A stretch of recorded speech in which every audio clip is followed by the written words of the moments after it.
Hello, dear friends. What a blessing to be with you today. One day to Christmas Eve, we will learn from Emmanuel in our Learning with Emmanuel series about a message from the book Words of Life Eternal that Emmanuel titled Before Jesus. As we celebrate Jesus' birth, as our convention that happens in the Christmas time, that we celebrate the coming of the Messiah, and we come together with our families and friends to celebrate Jesus' birth.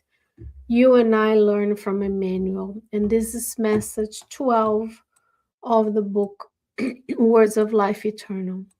In this message, Emmanuel starts with a quote from the book of Matthew, chapter 26, verse 22. Quote, Lord, is it I?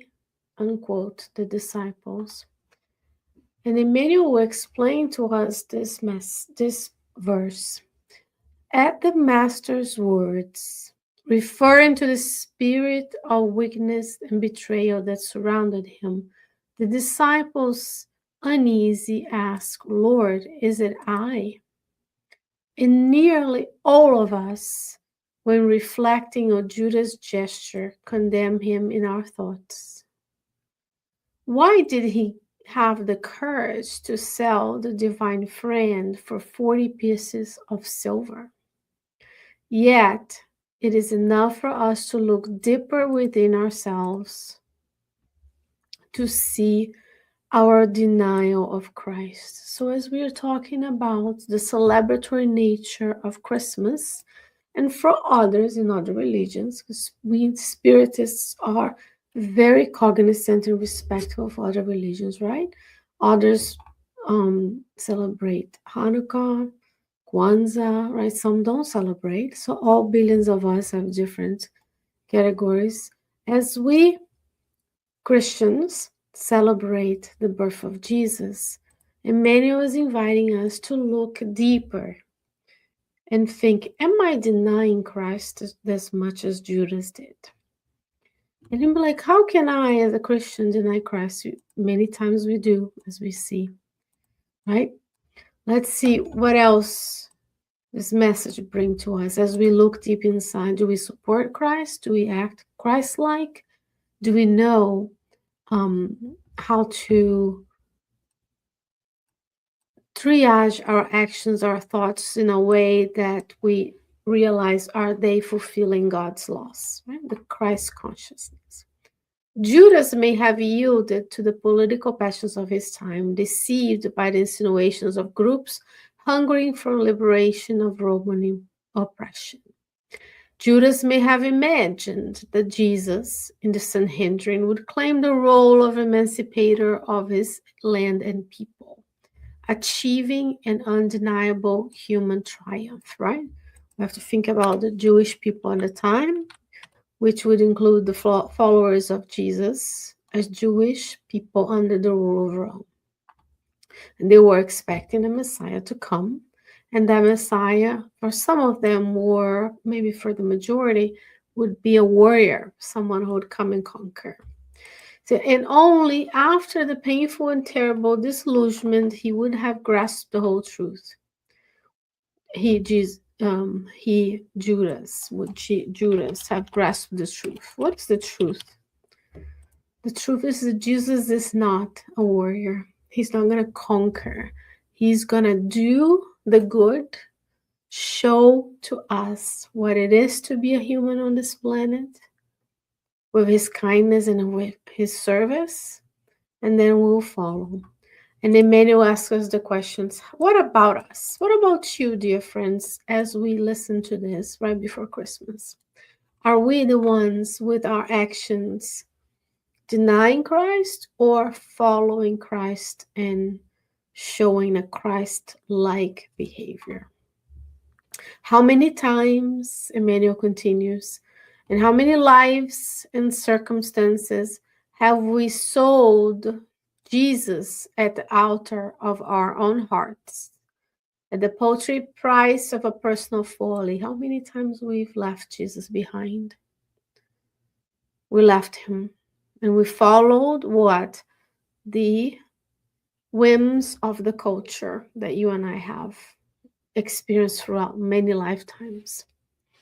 And he will give us examples of how we have done this in the battles of vanity and pride, in the demands of selfish pleasure, in the tyranny of opinion, in deliberate cruelty, in the pursuit of material fortune, in destructive rebellion, in the neglect of our duties, in the degradation of our own work.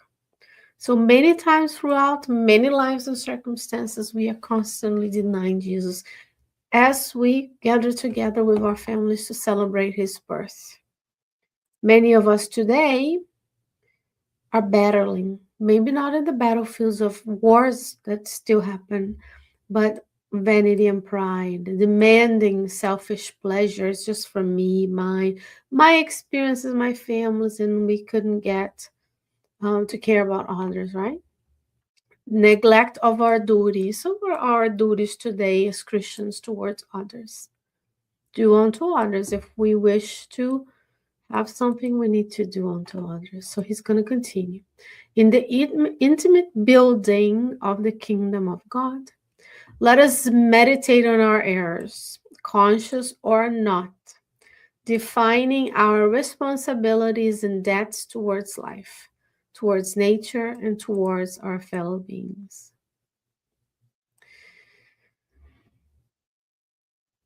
What are our responsibilities towards others today? Yes, to gather together, to enjoy the meal, the presence, the companionship, right? We have to nourish our souls as well as the body.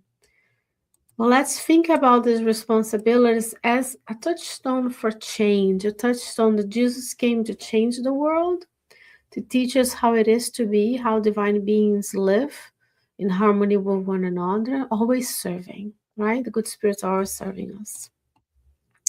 And last but not least, Emmanuel asks us, and in every matter concerning desertion before Christ, we find enough strength to forgive the faults of others, asking sincerely in the depths of our hearts, Lord, could there be anyone more ungrateful to you than I? So how many times today we will come together and we need to remember everything that you and I have is a loan from God, is granted by God's grace and its divine providence. So everything that we do, God allows us to do. So what are we giving back once we've reached the level that we needed, right?